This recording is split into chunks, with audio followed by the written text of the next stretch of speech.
அக்கினி சோதனை பட்சிக்க வந்தும் முச்செடி தன்னில் தோன்றிய தேவன். அக்கினி சோதனை பட்சிக்க வந்தும் முச்செடி தன்னில் தோன்றிய தேவன்.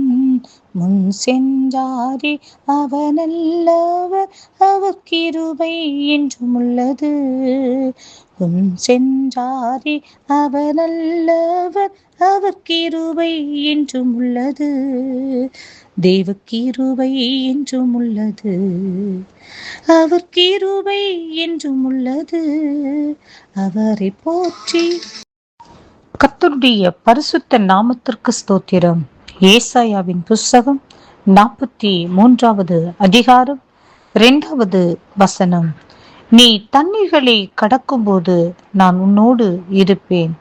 நீ ஆறுகளை கடக்கும்போது அவைகள் உன்மேல் புரளுவதில்லை. நீ அக்கினியில் நடக்கும்போது வேகாதிருப்பாய். அக்கினி ஜுவாலை உன் பேரில் பற்றாது. ஆம் பிரியமானவர்களே,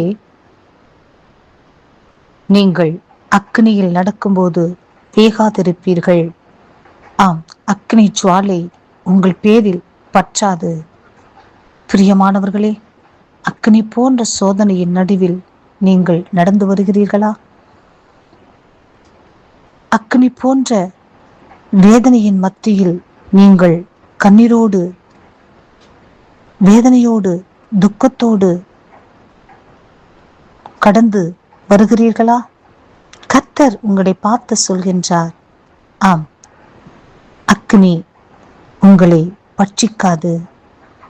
அக்கினியின் நடுவில் நீங்கள் நடக்கும்போது நீங்கள் வேகாதிருப்பீர்கள்.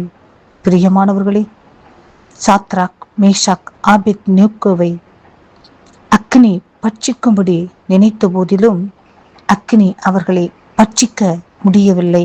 காரணம், அந்த அக்கினியின் நடுவில் நம் தேவாதி தேவன் நின்று கொண்டிருந்தார். ஆம், அவைகளின் மத்தியில் அவரும் நடந்து கொண்டிருந்தார்.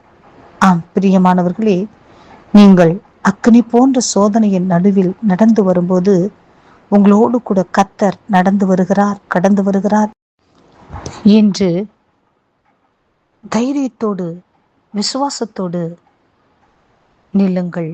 ஆம் பிரியமானவர்களே, ஆராதிக்கிற தேவனை நேசிக்கிற ஒவ்வொரு பிள்ளைகளுக்கும் அக்கினியின் பாதை உண்டு. ஆனால் அந்த அக்கினி நம்மை பட்சிப்பதில்லை. ஆம், சாத்ராக், மேஷாக், ஆபேத்நேகோ கர்த்தரை ஆராதித்தவர்கள். நாங்கள் ஆராதிக்கிற எங்கள் தேவன் தப்புவித்தாலும் தப்புவியாமல் போனாலும் இந்த விக்கிரகத்தின் முன்பதாக நாங்கள் கைகளை ஏறெடுக்க மாட்டோம் என்று அவர்கள் சூளுரைத்ததை நாம் பார்க்கின்றோம். தானியேலும் அவர் ஆராதிக்கிற தேவன் அவரை தப்புவித்தாரா என்று சொல்லி ராஜா கேட்கும்போது, ஆம் ராஜாவே, நான் ஆராதிக்கிற என் தேவன் என்னை தப்புவித்தார் என்று சொல்லி தானியேல் சொல்கிறதை பார்க்கின்றோம். பிரியமானவர்களே, கர்த்தரை ஆராதிக்கிற பிள்ளைகளுக்கு, கர்த்தரை நேசிக்கிற பிள்ளைகளுக்கு அநேக அக்கினியின் சோதனை உண்டு. ஆனால் அந்த அக்கினி சோதனை நம்மை பட்சிப்பதில்லை. மாறாக அந்த அக்கினி பட்சிக்கப்படும். அக்கினி சோதனையில் நம்மை நடத்துவதற்கு காரணமாக இருந்த சத்துருக்கள் அந்த அக்கினினால் பட்சிக்கப்படுவார்கள் என்று சொல்லி விசுவாசியுங்கள். பரலோக ராஜ்யத்திற்கு பங்காளிகளாக மாறுங்கள். கர்த்தர் என்ற வார்த்தையை ஆசீர்வதிப்பாராக. ஆமேன்.